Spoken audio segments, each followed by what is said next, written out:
nome é Ives, eu sou bolsista do PET de Ciências Sociais, sou estudante do 6º semestre do curso de Ciências Sociais da UFC e eu vou tratar de um texto do Bernard Lahire chamado Do Hábitos ao Patrimônio Individual de Disposições rumo a uma sociologia em escala individual.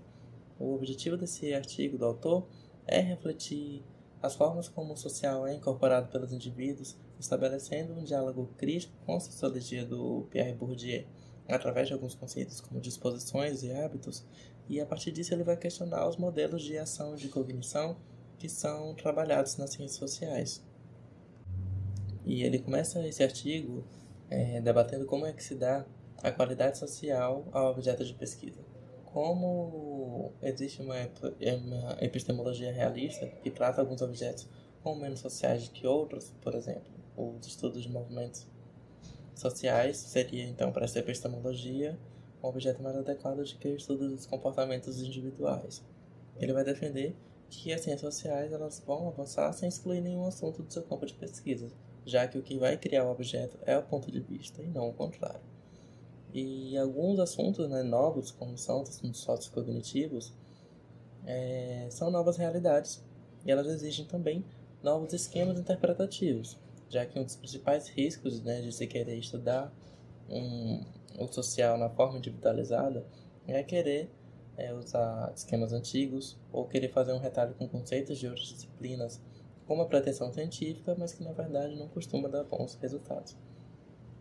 Felizmente na sociologia, houve uma transição relativamente tranquila dos estudos macro, das instituições, das organizações, para o estudo micro, sociologia do indivíduo, e como o indivíduo é socializado por essas instituições. E o trabalho do Bourdieu ele foi bastante importante nesse sentido, porque caracterizou o que é isso que é incorporado individualmente, e como isso também se expressa através das práticas. Vários conceitos como estruturas, esquemas cognitivos, disposições, hábitos, servem para evocar o que tem de socializado nas práticas sociais e preencher um vazio teórico até certo ponto. Só que o autor coloca o questionamento que esses conceitos que nós estamos já acostumados são conceitos que não sabemos definir exatamente. O que seria uma disposição? O que seria exatamente essa forma geradora de práticas? O Bourdieu ele utilizou conceitos da psicologia do seu tempo, que foi útil no estudo de grupo de indivíduos, de uma lógica social que é individualizada, mas no estudo do indivíduo em si e da complexidade dele, esse modelo já não é mais tão satisfatório. Uma sociologia em escala individual, que é o que ele está propondo, precisa trabalhar esses processos sociocognitivos de uma forma mais empírica e não dedutiva. Saber como essa realidade exterior se faz no corpo e se expressa nos diferentes momentos da vida individual. Novamente ele destaca que você pode aplicar os mesmos métodos a diferentes realidades e que a realidade de um grupo ela é obviamente diferente da realidade individual, logo os conceitos também vão ser diferentes. E o autor se põe a criticar alguns modelos de cognição que são presentes na ciência social e que se expressam através dos conceitos que ele vai começar pelo de disposição, que segundo o autor nunca teve uma importância muito significativa nas pesquisas não. Ele fala que o uso desses conceitos nas pesquisas sociológicas não diz muito sobre a construção social deles.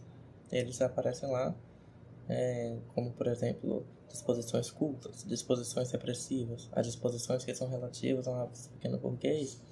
Ele trata, ou as pesquisas costumam tratar sobre as funções dessas disposições, mas não sobre o que elas são em si. Incorporar nesses estudos a ideia de uma trajetória do global para o individual ainda não é suficiente para explicar o hábito enquanto esse sistema de disposições geradoras de práticas. O que se deve, na realidade, e é uma dica que o Norbert Elias já deu, é compreender o traço mais singular de uma pessoa a partir de todo um conjunto de imbricações sociais, de desejos que a pessoa adquire após a experiência social. E a partir daí o autor ele já tira algumas conclusões. A primeira é de que o conceito de hábitos e de disposições não é muito útil, dá para se fazer sociologia sem eles. E a segunda conclusão é de que para que eles alcancem a qualidade científica, eles precisam ser postos à prova de forma empírica. Se deve entender como esse passado é incorporado e ele se atualiza nesse processo de corporificação. que é o processo de socialização. Voltando ao conceito de disposições, elas são tanto para agir quanto para crer. Ou seja, elas vão produzir tanto práticas quanto crenças. E esses conceitos não se assimilam.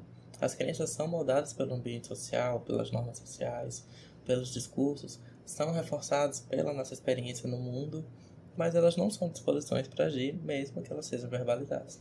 Elas não impedem uma contradição entre o que se crê e o que se pratica. Pode haver sim uma contradição. E a gente pode ter crenças e não ter os meios materiais de realizar ela. Isso é uma contradição.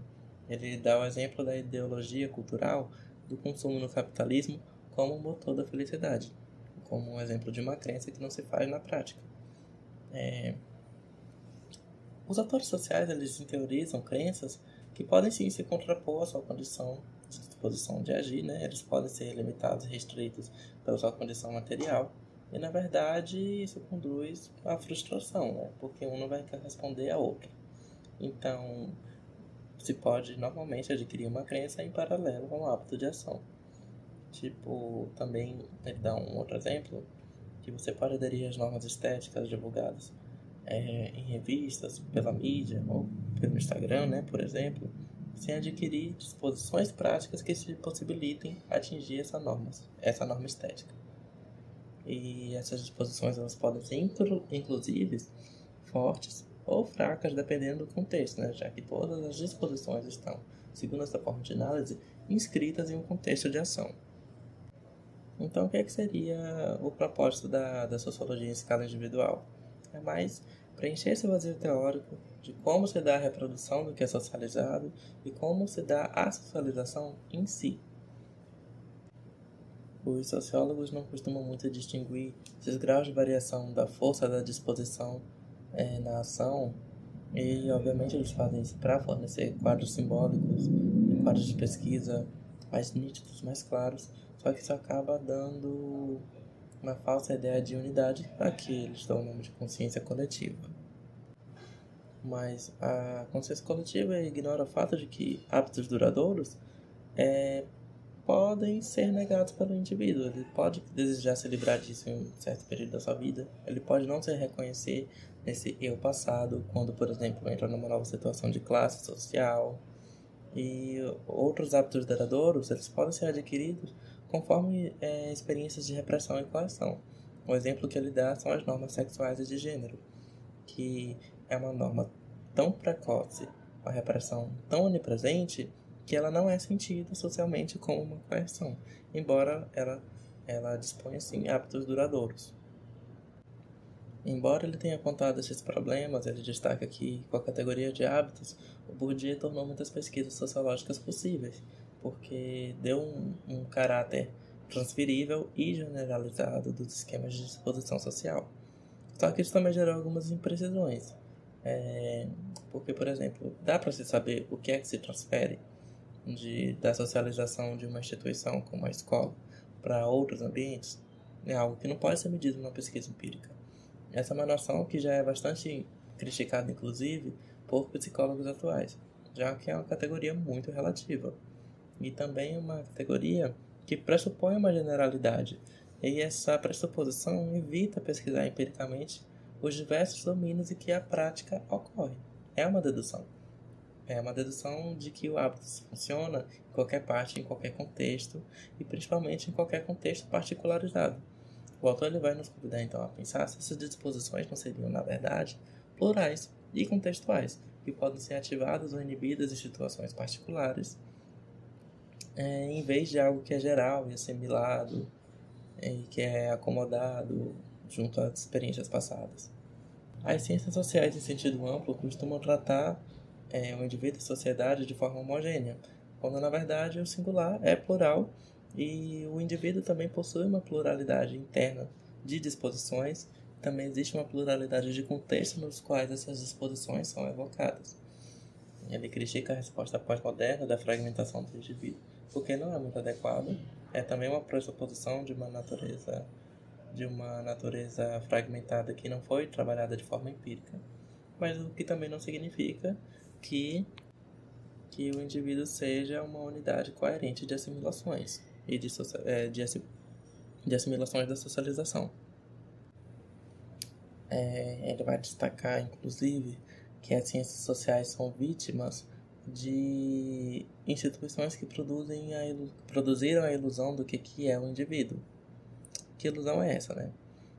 Existe uma produção social do indivíduo, então também é interessante pesquisar como as instituições tornaram possível a existência desse indivíduo.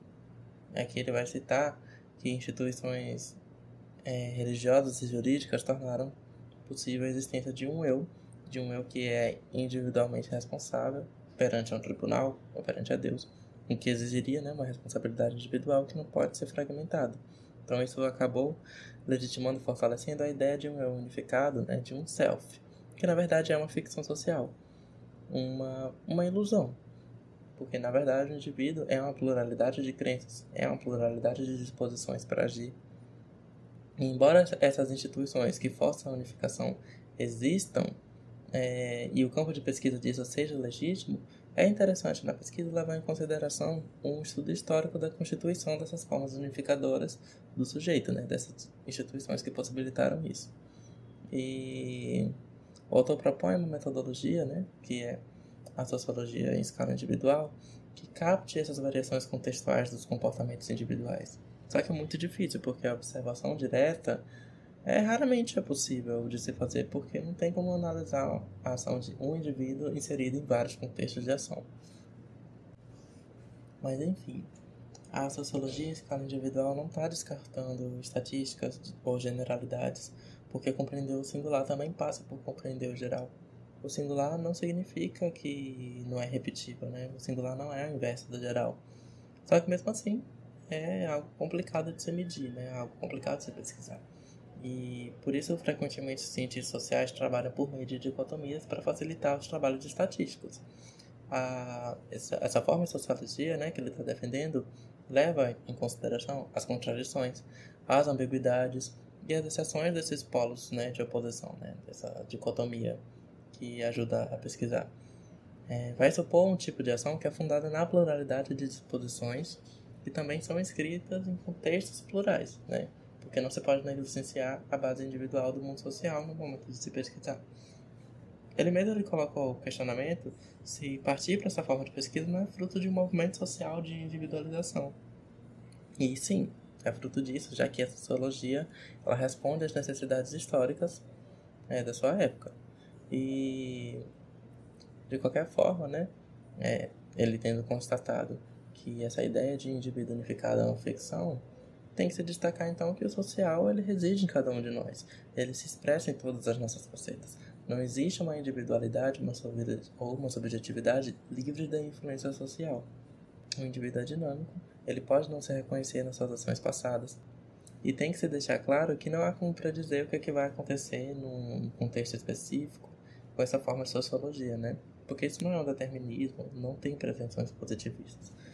A ação das pessoas é resultado de inúmeras determinações e sobredeterminações de forças internas, de disposições que estão escritas em contextos plurais, e essas disposições também são plurais.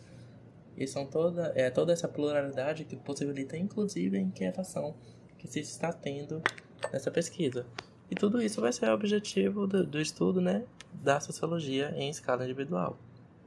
É basicamente assim que o autor termina o seu artigo. Eu espero que vocês tenham entendido o objetivo do autor com esse artigo. Obrigado pela atenção.